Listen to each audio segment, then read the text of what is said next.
warahmatullahi wabarakatuh. Waalaikumsalam. Puji dan syukur kita panjatkan. Jadi keliling kok mesti kemari. Jadi mana? Yang telah memberi kita kesehatan dan kesempatan kembali untuk berkumpul kembali di ruangan yang berbahagia ini. Dan untuk melaksanakan kegiatan di bulan Ramadan. Untuk memulai acara ini, marilah sama-sama kita mengucapkan Bismillahirrahmanirrahim. Kemudian acara ini kita isi dengan tausiah yang akan dibawakan oleh Pak Amriam Tony SHIMA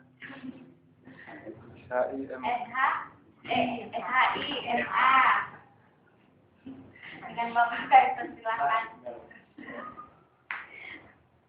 Pada Bapak Kaitan, silakan. Bismillahirrahmanirrahim. Assalamualaikum warahmatullahi wabarakatuh. Waalaikumsalam warahmatullahi wabarakatuh. Alhamdulillah. Alhamdulillahilladzi kutiba 'alaihil qiyam kama kutiba 'alal ladzina min qablikum la'allakum tattaqun. Wassalatu wassalamu ala asyrofil anbiya'i wal mursalin wa ala alihi wa sahbihi. Asyhadu an la ilaha illallah wa la syarika lah. وأشهد أن محمدا عبده ورسوله. فقال الله تعالى في القرآن الكريم أعوذ بالله من الشيطان الرجيم يا أيها الذين آمنوا اتقوا الله حق تقاته ولا تموتن إلا وأنتم مسلمون. وفي سورة الأخرى يا أيها الذين آمنوا ادخلوا في السلم كافة ولا تتبعوا خطوات الشيطان إنه لكم عدو مبين. Sadaqallahul azim. Sama-sama kita hormati ketua dan wakil ketua pengadilan agama Tangsel yang saya hormati, rekan-rekan hakim, panitia sekretaris, pegawaian, bendahara dan teman-teman ataupun adik-adik honor. Sebenarnya sebagaimana yang Pak Ras sampaikan kemarin, dan sebenarnya nggak pantas juga berdiri di sini kan, duduk di sini kan, karena di sini kan maha guru semuanya, syekh semuanya kan, apalagi nanti kan, syekh kan, tapi nggak ada salahnya kan, Allah Subhanahu Wa Taala berfirman, wa tawassau bil haqq wa tawassau bis sabr. Istilahnya saling bertausiah ataupun menasihati dengan kebenaran dan kesabaran. Mungkin di sini ada sedikit kebenaran yang ingin saya sampaikan ataupun memakai satu ayat Al-Quran yang ingin saya sampaikan ataupun lebih. Alhamdulillah pada siang hari ini nggak terasa puasa kita udah masuk ke 9 hari. Sebentar lagi, 1 hari lagi besok kita udah melewati periode Rahmah. Allah Subhanahu Wa Taala telah memberikan kesempatan kepada kita untuk beribadah pada bulan Ramadan 1434 Hijriah ini. Karena kata Allah Subhanahu Wa Taala bulan Ramadan ini adalah bulan istimewa ataupun bulan yang mulia. Benar nggak bulan Ramadan ini ataupun bulan puasa ini bulan yang mulia? Kita lihat perbuatan yang halal tapi diharamkan oleh Allah Subhanahu Wa Taala untuk melakukannya di siang hari. Begitulah penghormatan Allah kepada bulan Ramadan ini, yakni perbuatan ataupun bergaul antara suami istri di siang hari bulan Ramadan. Tidak boleh, padahal itu halal. Dilarang oleh Allah Subhanahu Wa Taala. Faedahnya apa? Untuk menghormati kemuliaan bulan Ramadan. Seperti itu. Makanya khusus untuk pengantin baru ya, kalau siang hari tahan dulu, minggu dulu di malam harinya. Seperti itu. Inilah salah satu keistimewaan bulan Ramadan. Sama dengan keistimewaan bulan Dzulhijjah bagi orang yang melaksanakan ibadah haji. Tidak boleh juga berhubungan suami istri. Dan itu dijelaskan dalam Al-Quran surah Al-Baqarah. Selanjutnya, salawat serta salam mari kita kirimkan kepada Rasulullah Shallallahu Alaihi Wasallam. Setelah sepantasnya lah kita berselawat kepada Rasulullah Shallallahu Alaihi Wasallam. Selawat kepada Rasulullah Shallallahu Alaihi Wasallam adalah rasa cinta kita kepada Rasulullah Shallallahu Alaihi Wasallam. Ada suatu kisah sewaktu Rasulullah Shallallahu Alaihi Wasallam melaksanakan ibadah haji ataupun haji wada, dan Rasulullah dalam hidupnya cuma melaksanakan ibadah haji satu kali.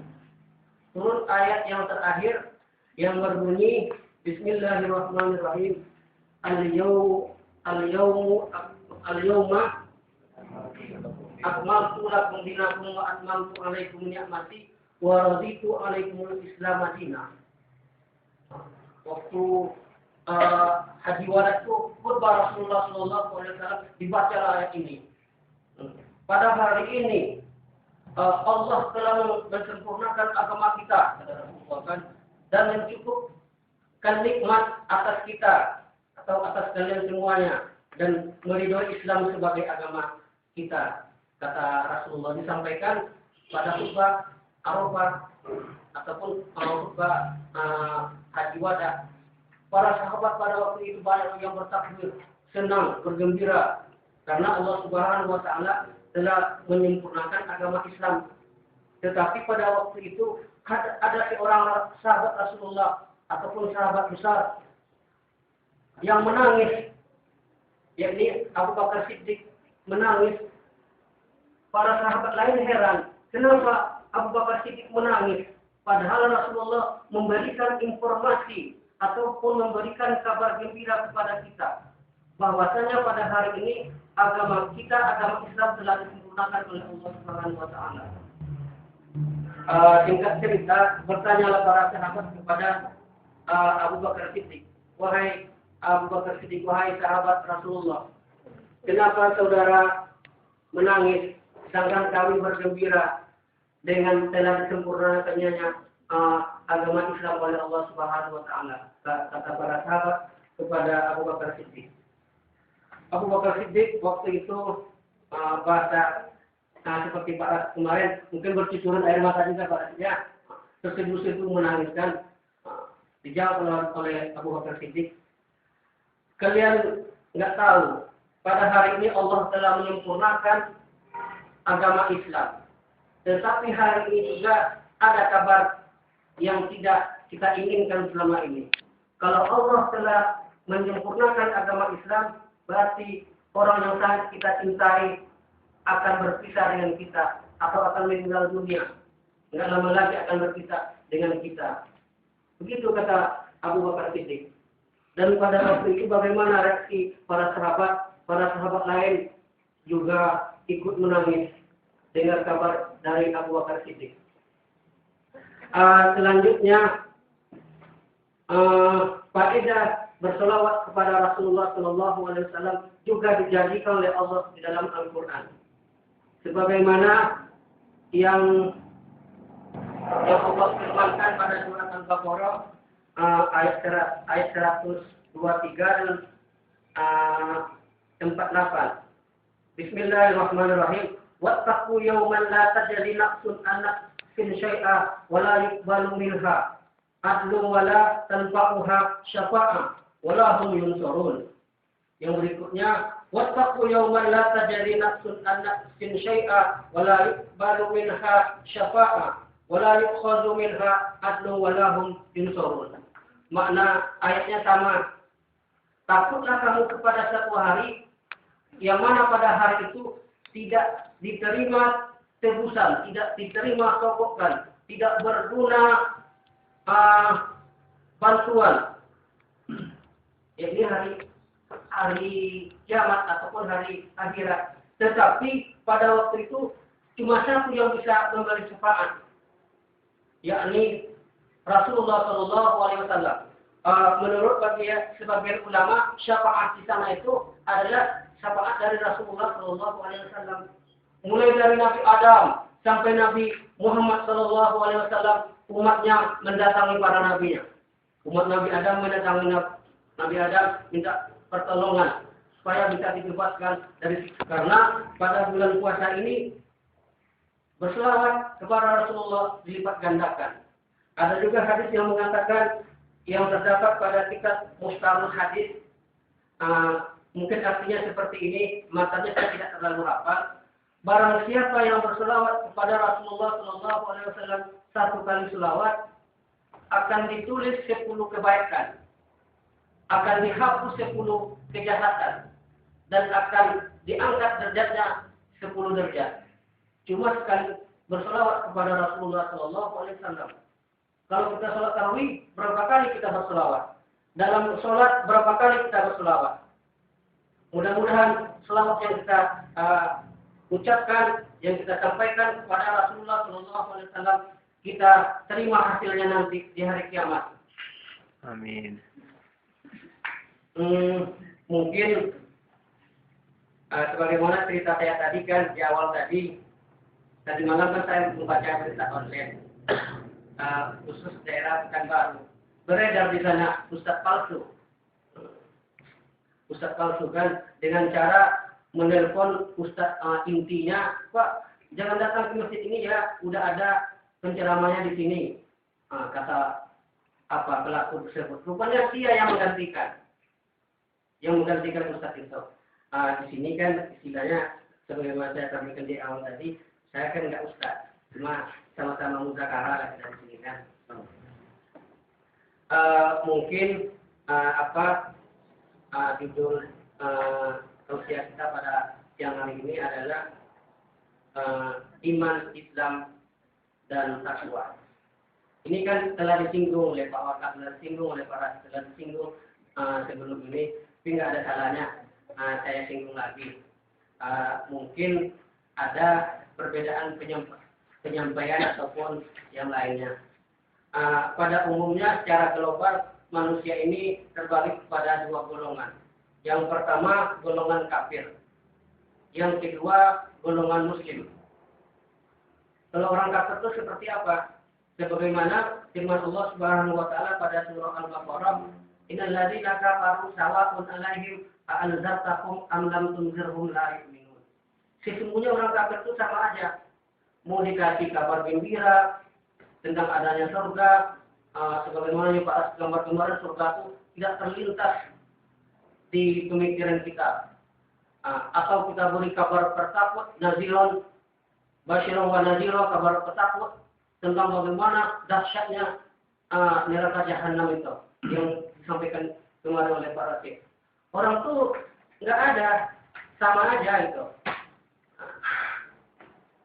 Sama aja, mau dikasih kabar penakut, mau dikasih kabar gembira, mereka sama aja. Begitulah orang-orang kafir. Dan yang kedua, orang muslim. Di sini kenapa saya katakan muslim, kenapa tidak saya katakan orang mukmin? Antara muslim dengan mukmin ini mana yang duluan? Apakah muslim yang duluan, atau Islam duluan, atau beriman duluan, atau iman duluan, Islam kemudian? Seperti itu. Mungkin bisa kita rujuk hadis Rasulullah SAW, ada hadis Al-Waqin, hadis yang kedua. Mungkin tidak usah saya bacakan matanya karena terlalu panjang. Pada suatu hari datang seorang laki-laki yang penampilannya bersih, orangnya putih, dan ada jerawat di mukanya. Begitulah bersihnya kan, rambutnya hitam lebat. Tetapi pada waktu itu para sahabat tidak melihat dari mana datangnya lelaki ini. Dilihat tidak ada ciri-ciri dari perjalanan jauh, tidak ada keringat. Bapak-bapak, ibu-ibu yang saya muliakan. Setelah itu langsung datang. Mungkin kalau di zaman Rasulullah kan majelis itu ataupun tausiah itu kan khusus di masjid. tidak seperti sekarang ini. Kalau sekarang kan ada di kantor, ada di aula, dan ada di mana-mana. Datang pemuda tadi atau seorang laki-laki tadi langsung masuk dan langsung mendekat kepada Rasulullah SAW, langsung ditempelnya kaki dan pahanya merapat kepada Rasulullah. Istilahnya kalau seperti sekarang ini kan, mungkin anggaplah saya ustaznya di sini pada hari ini kan, datang seorang laki-laki, langsung duduk di dekat saya, seolah-olah langsung akrab kan, tapi para jemaah nggak kenal. Begitu juga pada waktu dulu para sahabat heran, ini siapa nih? Laki-laki ini kok langsung akrab dengan Rasulullah. Padahal sebelumnya kita nggak pernah melihat. Mungkin begitulah perkiraan para sahabat kan. Setelah itu, apa kata para laki-laki tadi? Ya Muhammad, akhbirni anil Islam, kata laki-laki tadi. Faqala Rasulullah sallallahu alaihi wasallam, al-Islamu an tashhadu an la ilaha illallah wa anna Muhammadan Rasulullah wa tuqimu shalah wa tu'tiyaz zakah wa tasumu Ramadan wa tahujjal bait an istata'a ilaihi sabila. Berikutnya laki-laki tadi berkata, sudah kamu benar ya Muhammad. Setelah itu laki-laki tadi bertanya lagi, akhbirni anil iman, kata laki-laki tadi. Dijawab oleh Rasulullah SAW. Qala antu'mina billah wa malaikatihi wa kutubihi wa rusulihi wal yawmil akhir wa tu'min bil qadari khairihi wa syarrihi. Qala sadaqta, kata laki-laki tadi. Setelah itu laki-laki tadi berkata lagi kepada Rasulullah SAW, akhbirni anil ihsan. Qala an ta'budallaha ka'annaka tarahu fa in lam takun tarahu fa innahu yaraka. Di sini mungkin yang akan kita bahas masalah iman, Islam, dan ihsan. Ihsan ini di sini saya artikan sebagai takwa kepada Allah Subhanahu wa taala. Sebenarnya kan masalah ini kan secara garis besar kan rukun iman. Islam, rukun Islam ada 5. Rukun iman ada 6. Rukun Islam ada 5. Istilahnya udah kita ketahui semuanya. Tapi nggak ada salahnya kita diskusikan juga pada siang hari ini. Masalah iman. Iman ini harus mencakup kepada yang 6 tadi. Beriman kepada Allah, beriman kepada malaikat, beriman kepada Rasul, beriman kepada kitab-kitab Allah, beriman kepada hari akhir, beriman kepada qadar, baik dan qadar buruk. Apabila salah seorang tidak mengimani yang satu ini, dikatakan orang yang tidak beriman ataupun orang kafir. Seperti itu. Agama lain kan mengaku beriman juga, tetapi kan tu'minu billahi kan sama dengan kita, tidak sama dengan kita. Sebagaimana yang dijelaskan Allah pada surat Al-Ikhlas tersebut. Kalau orang-orang non-Islam, khususnya orang Kristen, tu'minnya seperti apa? Tidak sama dengan kita. Makanya orang ini tidak bisa dikatakan orang beriman. Apalagi pada saat sekarang ini kan banyak orang yang mengatakan beriman, bahkan ada yang mengatakan seorang rasul, sebagaimana yang kita baca berita yang di Tebing Tinggi kemarin, dia mengaku seorang rasul. Apalagi sekarang banyak ajaran-ajaran sesat seperti Ahmadiyah. Kenapa Ahmadiyah ini tidak bisa dikatakan beriman, orang beriman? Karena dia tidak mengakui Al-Quran sebagai kitab Allah, tetapi ada lagi kitab selain Al-Quran, selain Injil, Zabur, Taurat, Injil, Al-Quran. Orang Ahmadiyah kitabnya 5, diakuinya 5 bukan 4 saja. Setelah Al-Quran adalah kitab mereka Az-Zikra, seperti itu. Dan mereka tidak mengakui Nabi terakhir itu adalah Nabi Muhammad, tetapi siapa namanya itu Bapak saya? Ahmad Ullah. Bulan Sudah bulan. seperti itu. Dan selawatnya tidak seperti selawat kita orang mukmin, tapi asyhadu an la ilaha illallah wa asyhadu anna Ahmad Rasulullah, bukan Muhammad Rasulullah. Makanya orang Ahmadiyah ini dikatakan aliran sesat. Seperti itu. Sebentar lagi.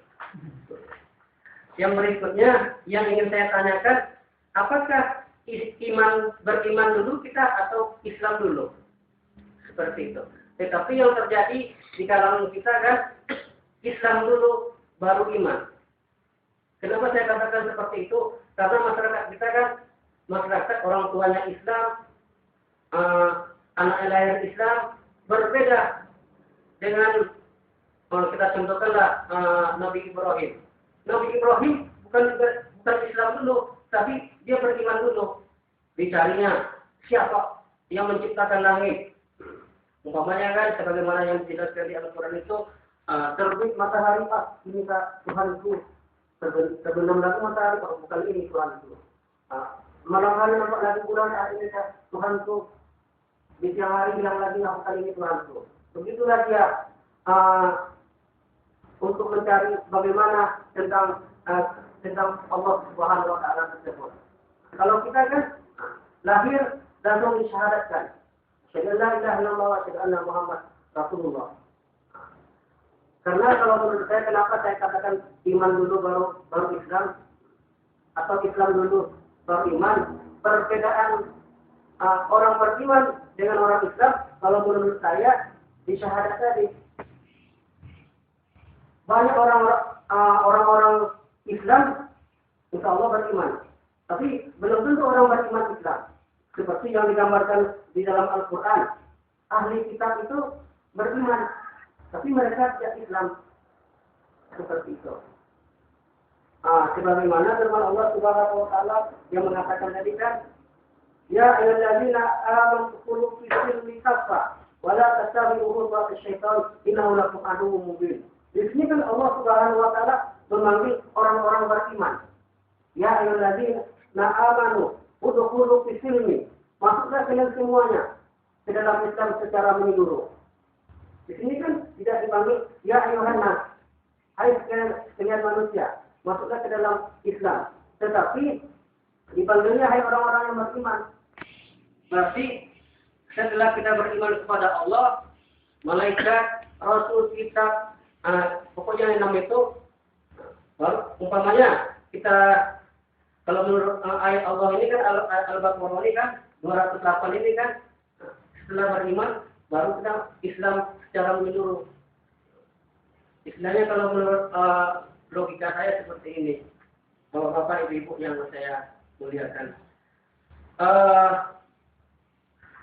Kalau kita ikut suatu organisasi, di sana ada anggaran dasar, anggaran rumah tangganya.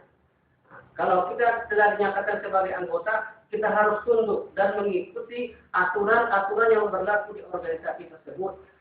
Atau begitu juga yang berlaku di kantor kita, ada aturan-aturan tertentu. Kalau kita telah dinyatakan sebagai umpamanya pegawai di sini, kita harus mengikuti aturan-aturan yang berlaku. Begitu juga kita sebagai orang Islam ataupun seorang Muslim, apabila kita telah mengucapkan syahadat sebagai bukti kita memasuki agama Islam, kita harus konsisten dengan ajaran-ajaran Islam tersebut. Seperti yang berikutnya kan, kita harus melaksanakan sholat, membayar zakat, melaksanakan ibadah puasa sebagaimana yang kita laksanakan pada hari ini, dan 1 bulan penuh, dan begitu juga melaksanakan ibadah haji bagi yang mampu. Berikutnya kita tingkat aja al-ihsan. Al-ihsan tadi kan kata Rasulullah SAW, anta udallah ka'annaka tarahu fa in lam takun tarahu fa innaka yaraka. Engkau menyembah Allah seolah-olah melihat Allah. Dan jika pun tidak melihat, tapi yakinlah Allah melihat kita. Kalau orang yang telah bertakwa kepada Allah Subhanahu wa Ta'ala, kalau istilah dalam orang sufi, ya Pak Pancanya, sufi kan, kalau orang makrifat, ahli sufi ini kan, ini istilahnya kan udah sampai tingkat makrifat ya kan. Seperti itu. Kalau saya di sini mengartikan al-ihsan ini adalah bertakwa. Kenapa bertakwa? Kalau orang yang bertakwa, dia pasti akan memerintahkan segala apa yang diperintahkan oleh Allah Subhanahu wa taala dan melarang apa yang dicegah ataupun yang tidak boleh dilaksanakan oleh Allah Subhanahu wa taala. Menurut saya takwa ini adalah 3 tingkatan. Tingkatan lower, middle, dan top. Ataupun yang biasa, sedang, dan yang paling tinggi. Terima kasih atas perhatiannya karena waktu telah melebihi lebih dari 15 menit, telah 25 menit. Saya mohon maaf. Semoga apa yang saya sampaikan bermanfaat bagi saya sendiri dan ada tetes informasi dari saya untuk bapak-bapak, ibu-ibu. Saya mohon maaf, bukan berarti saya menyampaikan ini seorang dai atau seorang hebat, tetapi pada siang hari ini kita bisa berbagi. Wabillahi taufiq wal hidayah. Assalamualaikum warahmatullahi wabarakatuh. Waalaikumsalam warahmatullahi wabarakatuh. Apa yang disampaikan tadi bisa berjalan baik kita semua.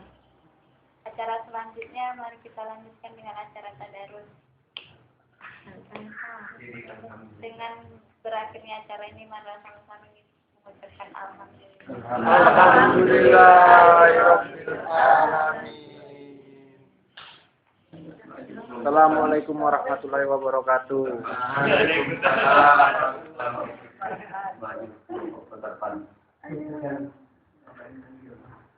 Waalaikumsalam.